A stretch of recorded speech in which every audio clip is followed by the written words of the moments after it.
Listening Library presents You've Found Oliver by Dustin Thao. Narrated by Trengove. For Alex Astor and Chloe Gong, who showed up to the wrong restaurant and inspired this story. The imagination separates us from the past as well as from reality. It faces the future. Gaston Bachelard, The Poetics of Space. Prologue. Before. After all this time, I still think about him. It feels like yesterday when he was here. Sunlight flickers through the branches as I open my eyes. I'm lying out in the grass, hands resting on my stomach. A few petals fall from the sky as I turn my head slowly. Sam is sitting there beside me with a notebook in his lap. And suddenly, it's the spring of freshman year again. "Enjoy your nap?" he asks. I close my eyes again. I wasn't napping. "Oh, really?" "I'm just resting my eyes." "For 40 minutes? Well, the snoring was a nice touch." 40 minutes? I blink at him. Jesus, why didn't you wake me up? "I thought you were resting your eyes," Sam says, smirking a little. He pushes himself up, setting his pencil on the grass. I actually just lost track of time. Had to finish my drawing. A breeze comes, gently ruffling his dark hair. I could lie out here all day, watching him. It's looking pretty good, too. What about the math assignment? He winces. I forgot about that. Sam, it's due tomorrow. Who am I supposed to copy off? You don't want to see my drawing? He glances at me. It's of you. I narrow my eyes. Show me. Sam hands me his notebook. There's a sketch of me, lying in the grass with one hand behind my head, surrounded by flowers.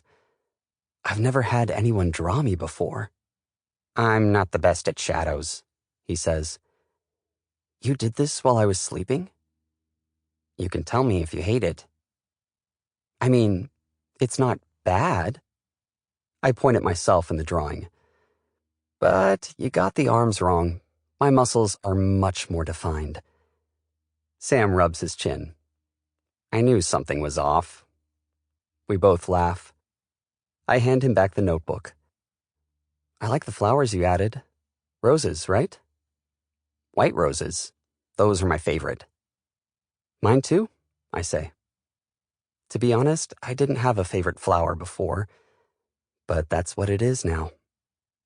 You know what I've been thinking about, says Sam. Guys don't get enough flowers. Agreed.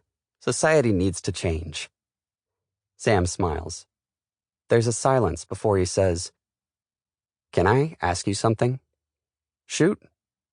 Who's Zach? The name catches me by surprise. How does he know about Zach? Sam glances at my phone, which is between us. Sorry, I noticed he texted you a few times. He's a friend, I say, vaguely. How come we haven't met yet? He lives all the way in Redmond. It's another small town in Washington, right outside of Seattle, about an hour and a half away from Ellensburg. Cool. How long have you known him? I run my hand over the grass, not wanting to answer. I don't know. Not that long. We've only been talking for a few weeks. I haven't even met him in person yet. And I'm too embarrassed to mention this, especially when I'm not exactly out at school yet. You know, you can tell me anything, he says. I hesitate. Sam and I have been best friends since 7th grade. We know pretty much everything about each other. But there are a few things I'm not ready to share yet. I know, is all I say. Sam offers another smile. Then he stares out at the lake. The water looks nice today, he says, changing the subject for me. Maybe we should go for a swim. I scoff. And put off our homework? He lets out a breath. You're right. We have to be responsible. We both narrow our eyes, looking at each other. There's this game we play sometimes. I wait for the smirk to rise on Sam's face, and then we both jump to our feet. The next thing I know, we're racing toward the dock, shirts thrown behind us. The second we crash into the water, everything around us vanishes as the memory changes. Dress shoes slap on marble floors of the hotel lobby. Sam and I are standing outside the ballroom, wearing button-up shirts and bow ties.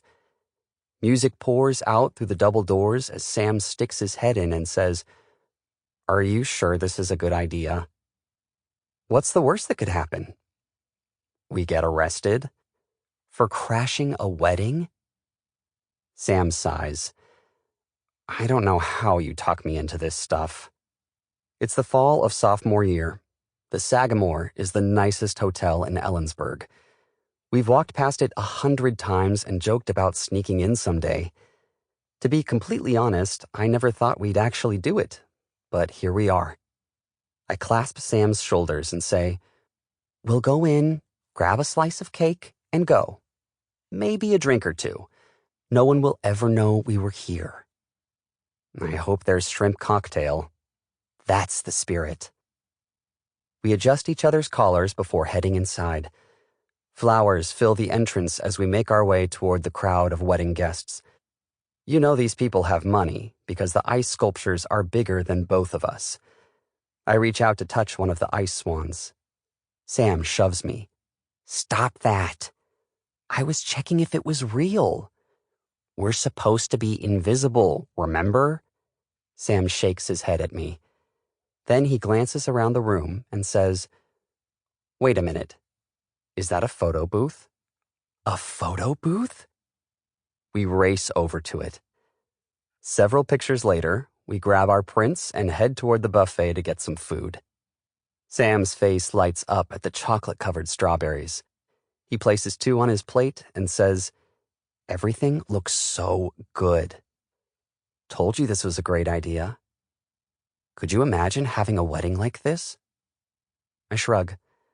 It's a bit much, if you ask me. But you want to get married, right? I think about this. Maybe. Do you? Of course. I mean, if I meet the right person. His eyes move around the room as if he's imagining it for himself. Doesn't have to be this extravagant, though. I guess weddings are a good way to get flowers, I say. True. Sam smiles, turning back to the dessert. I wish I could tell him how handsome he looks tonight.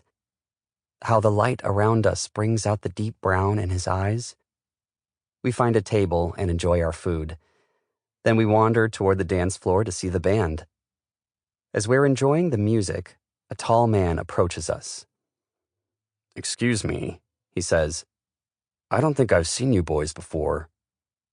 Sam and I exchange a nervous glance. Before either of us can speak, the guy behind him with a camera says, Do you have a few words for the bride and groom? We blink at each other. Sam nudges me. Of course, I start. I put my arm around Sam and smile into the camera. Thank you for sharing this beautiful night with us. I think I speak for everyone when I say you two are truly made for each other. Watching you fall in love over the years was a gift to us all. So congratulations to, I freeze, realizing I don't know their names. You lovebirds. Sam jumps in to save me. Stop, I'm getting emotional, I add, fanning my eyes. The moment the man turns away, Sam grabs my arm. I'm laughing as he pulls me aside, looking worried all of a sudden. Oliver, I think it's time to go. But they haven't even cut the cake. I don't want us to get caught. Relax, nobody's noticed yet. We've stayed long enough, he says firmly. I'm going to grab my jacket and meet you at the door. Boo. He walks off before I can stop. Sample complete.